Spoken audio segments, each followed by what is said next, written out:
आप लोगों के बीच काफ़ी देर से पहुंचा, इसके लिए मैं क्षमा चाहता हूं। बांका से यहाँ आने में अप्रत्याशित समय लग गया। पहुंचना मुझे था 8 बजे के आसपास, अभी शायद 8:45 बज रहे हैं। तो देरी से आने के लिए क्षमा चाहता हूं। मुझे देख के खुशी हो रही है कि मैं अभी भी आप लोग मेरा इंतज़ार कर रहे थे इतनी रात को। मैं आभारी हूँ जिलाधिकारी महोदय का जो मेरे साथ हैं। मैं इनसे भी बाद में अनुरोध करूंगा कि वे आपको 2 शब्द कहें, पर मैं बेसिकली आप लोगों से ये जानना चाह रहा था कि कल आपकी ट्रेनिंग समाप्त हो रही है। बहुत अच्छी बात है। अब ये बताइए कि लगा कैसा यहाँ ट्रेनिंग करके? कुछ सीखा आप लोगों ने? खाली मुझे खुश करने के लिए बोल रहे हैं या सच में कुछ सीखा? परसों हाँ, क्या कुछ बोलना चाहते हैं कोई लोग? सोमवार से आपकी क्लास शुरू हो जाएगी।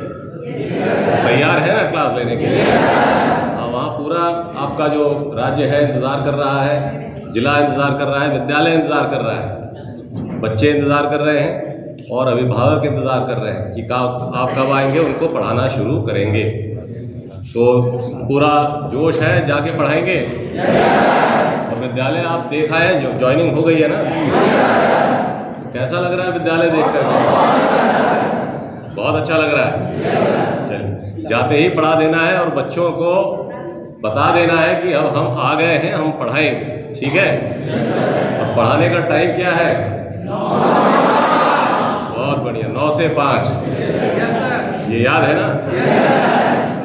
और मिशन दक्ष के बारे में सुन लिया है, जहाँ क्लास हुई है उसकी। अब आपने करना ये है कि कमज़ोर बच्चे जो हैं उनको चुनना है, पहचानना है और उनको 3:30 बजे के बाद जब स्कूल ख़त्म हो जाएगा तो 5 बजे तक पढ़ाना है। ये बता दिया गया है ना?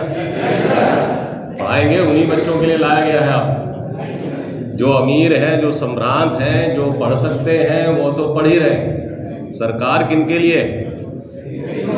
गरीबों के बच्चों के लिए, जो कोचिंग नहीं जा सकते, उनके लिए बीपीएससी से आप लोग चयन करके आए। तो उनका ध्यान ज़्यादा रखना है क्योंकि वो कमज़ोर हैं, पढ़ नहीं पाते। आपको याद है होगा कि हम लोग आज अगर पढ़े लिखे हैं तो विद्यालय के अलावा भी हमारे घरों में हमारे माता पिता, हमारे दादा, हमारे बड़े भाई, बड़ी बहनें पढ़ी होती थी, लिखी होती थी और वो हमको घर में भी पढ़ाती थी। ठीक? जो एक गरीब होता है, मजदूर का बच्चा होता है, तो वो अगर विद्यालय में नहीं पढ़ पाता है तो घर में उसका कोई ऐसा है नहीं जो उसको पढ़ा सके। तो वो आता है बड़ी उम्मीद से सरकारी विद्यालय। तो इसलिए उसकी उम्मीदों को हमने पानी नहीं फेरना है। उसने, मजदूर ने अपना काम कर दिया, अपना बच्चा विद्यालय में भेज के। हम लोगों ने अपना काम नहीं किया, उसको ठीक से पढ़ा। ठीक है? अगर आज मजदूर का बच्चा अनपढ़ है विद्यालय में जाने के बाद भी, तो उसमें उसकी गलती कम है, हम लोगों की कमज़ोरी ज़्यादा है।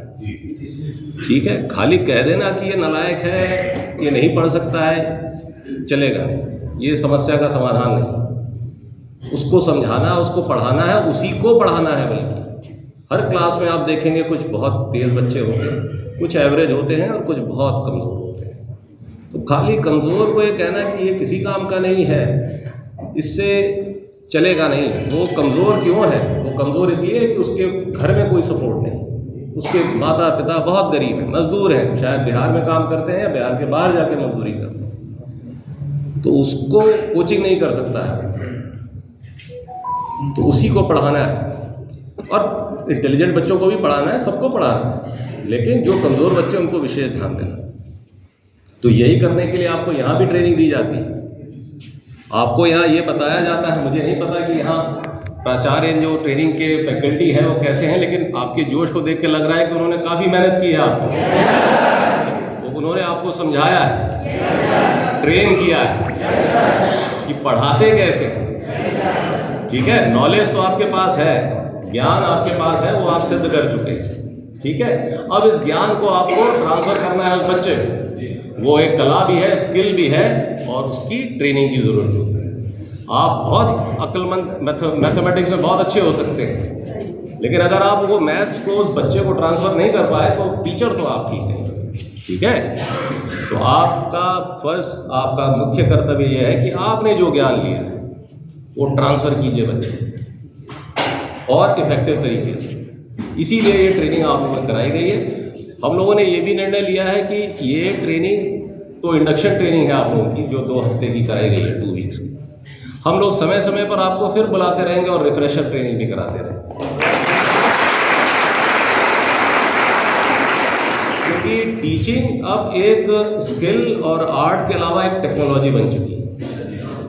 नई नई चीज़ें इस जगत में आ रही हैं। जो टीचिंग का इकोसिस्टम है, ये दिन प्रतिदिन मॉडर्नाइज हो रहा है, बदल रहा है।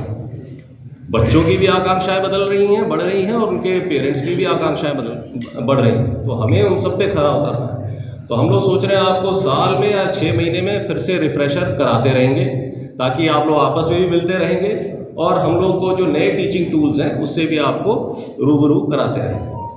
तो मुझे ये देख के बड़ी खुशी हो रही है कि आप लोगों ने हमारी ट्रेनिंग को बड़ा सार्थक पाया। तो मुझे उम्मीद है कि आप जाएंगे, मंडे से अब क्लास लेना शुरू करेंगे तो काफ़ी जोश में रहेंगे। अब दूसरी